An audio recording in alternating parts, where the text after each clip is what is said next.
There's some argument academically about whether the Rambam wrote the letter at all, and we'll see that. But even how we got it, there are different manuscripts. There's Hebrew ones, there's Arabic ones. Was the original Arabic translated to Hebrew and then back into Arabic? There's several books that sort of trace the provenance of the letter. It's all much more complicated than his other letter. So that Rabbi Shmuel ibn Tibbon is as I mentioned, is his main translator from that period. He says, he starts to translate it, and he says, I'm going to do it in simple language to eliminate all doubts and to remove the need for interpretation. Yet ignorant people understand exactly the opposite of the words which the writer sought to explain. And we saw this yesterday, that he then says, even God, it gets misunderstood. God said, "Here is the Lord is our God, the Lord is one," and Christians said, "Oh, that's three." So how can you blame me? Essentially, is what he's saying. If this happens with God's words, of course, it's going to happen with people's words. And then he writes here. This wasn't in the other one, but I thought it was sort of interesting. He says, paragraph 3 was not in the other translation. It says, it is this objective which brought my tongue and hand to compose this essay. And when we prepared ourselves for the task, we saw it was not appropriate to carry out our original intent, to explain all the details, and to omit the fundamental principles without explaining them. On the contrary, we met a man who was regarded as one of the wise men of Israel, and who was well versed in law and the intricacies of the Torah, and yet he was in doubt as to whether God was corporeal with hands and eyes and feet, or whether he was not corporeal. And obviously, the Rambam clearly holds God is not corporeal. God is not physical. And that if you believe God is physical, you're a heretic. But I think the argument that he's making here is, I have not elucidated everything in the books that I wrote. And the reason I didn't do that was because people will misinterpret things. People are not philosophers. And, here's the proof. I mean, you have people who are wise among the Jewish people, and they believe that God is corporeal. Now, as I mentioned, that was not an unheard of belief. It's hard for us to grasp, even because we're Maimonideans. But the commentaries in the Rambam say, listen, there were great people who believed that. How can the Rambam say that they're heretics? So the Rambam, I think, is arguing the reason that he didn't, he's certainly arguing in this epistle that he totally believes in the physical resurrection of the dead, although he will put certain boundaries on that. But I think what he's saying is, I didn't reveal it all in my other books because, it's not for everybody. Not everyone's a philosopher. Some people are really, perverse in the way that they think about metaphysics.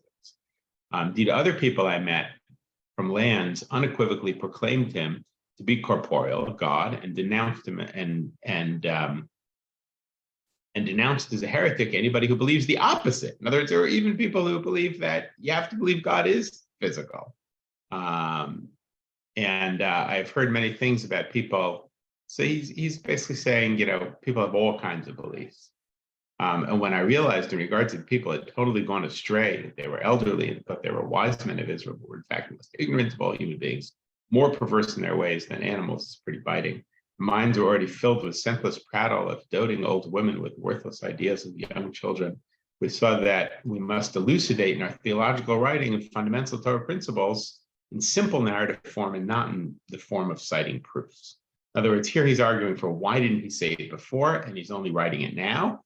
The answer is that it needs to be done in a simple way. He wasn't going to do it at all. It was sort of obvious, but now he realizes he has to say it. For the citation of proofs in regard to those fundamental principles requires expertise in many sciences, and we've chosen this approach.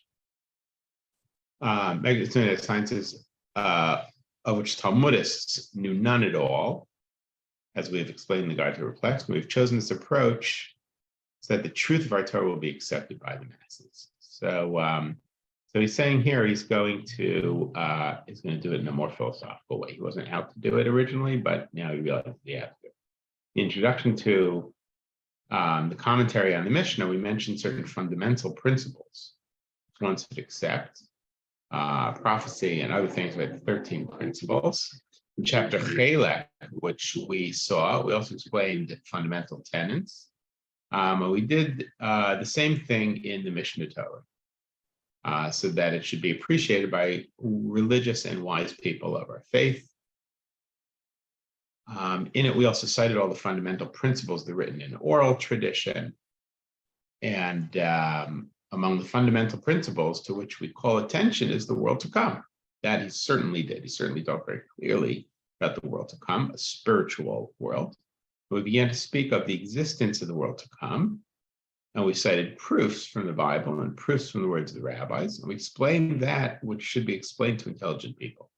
And in the commentary on the Mishnah, in Sanhedrin, we commented and made known the reason why we placed such emphasis to elucidate the subject of the world to come without elucidating the resurrection of the dead, right? So here he says, and we looked at this yesterday, Perek Chelek, the commentary on the Mishnah, right? That was from that Amazon book. And there he said, okay, there's the Garden of Eden, there's all these things, people confuse them, they put them all together, and he said, let me be clear that we believe in the resurrection of the dead, but he didn't really say much about it. And then in the list of 13 principles, he just says, we already talked about it, which he really didn't. And here he says, we commented and made known the reason why we place such emphasis on the world to come, and without clarifying the resurrection of the dead, right? Why is that? And we said, we have only observed people engaged in discussions of the resurrection of the dead. Will they arise naked or in clothes, right? He had said that in Perek Chelek, in the commentary in the Mishnah, that people get they want to know the details of it, and they don't really understand it philosophically. And that's why he didn't talk about it. That's what he's saying. However, the world to come is totally forgotten. And so he says, therefore, I'm putting emphasis on it. Furthermore, we explained there that the resurrection of the dead is one of the cornerstones of the Torah of Moshe. He did say that. But it is not the ultimate goal. Right? The ultimate goal is the world to come. And all this discussion about the world to come is to clarify the great doubt which is pondered by the masses. Right? In other words, he's saying that for him, the world to come is much more important than a resurrection of the dead. The resurrection of the dead may exist as a belief and maybe as a reality, but he's saying it's not important because it's not the place of reward. That there is no reward and punishment described in the Torah except in relation to the present world, that there is no reward and punishment clearly mentioned in relation to the world to come. Right? That's what some people say. And as we elucidated from the words of the Torah, according to the rabbis' interpretations are that the Torah's intent in regard to reward and to the ultimate goal, which is the life of the world to come. That's what he holds. In regard to punishments, the ultimate end is from the world to come. And these very subjects, right? He says, he's saying here, the reason that I didn't talk about resurrection of the dead is because I don't believe it's important. I don't believe that's where reward and punishment happens. I believe it happens in the spiritual world, the world to come. But in chapter Chelek, we explained, as anyone who looks will see, that after we spoke about the world to come in detail, we asserted the resurrection of the dead is a cornerstone of the Torah, and that if you deny it, you don't have any part of the Torah. So too, in our composition, which I think is the Guide to the Perplexed, we enumerated those who do, this would be the Mishnah Torah, the Book of Jewish Law. We enumerated those who do not have a share in the world to come. We listed them by number. He does list this as one of the 24 people who's considered a heretic if you don't believe in the world to come. He lists that in the laws of Tshuva, laws of repentance in the Mishnah Torah. For fear lest a copyist omit one of them and somebody say we did not mention them, he enumerates them. He says there's 24. So he says, listen, I did. I listed it in the 13 beliefs, and I listed it as one of the 24, right? Now, he's basically apologizing that he did not flesh it out anywhere, and he did not talk about it when he talks about the time of the Messiah. And he's saying, it's because I don't believe it's that important. I believe that it exists, and you have to believe it, but that reward and punishment doesn't happen. So, the question is going to be, if you believe that all reward and punishment is in the world to come, world of souls, so why do you need the resurrection of the dead? Well, what is that about? I mean, what's its purpose? What is its theological purpose, right? I think that's why the Rambam, again, does he believe in it or doesn't he believe in it is the question. Obviously, he's saying in words that he does believe in it. He has to believe it. But why? What's the difference in a certain sense? The world to come makes a difference for the Rambam because that's reward and punishment. That's where reward and punishment happens, and that's sort of ultimately reward and punishment. So, what does it matter if people are going to be resurrected at the time of the Messiah or not? We've also explained that in the world to come, there is no corporeal existence.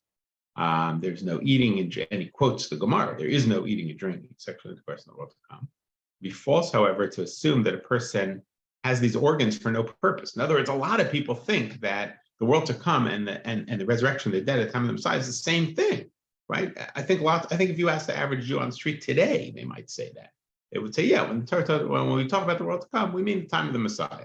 I think people would say that. But he says that can't be because the Rambam definitely holds that the world to come is spiritual, not physical, and the resurrection of the dead is going to obviously be physical, or else it's not what we're talking about by resurrection.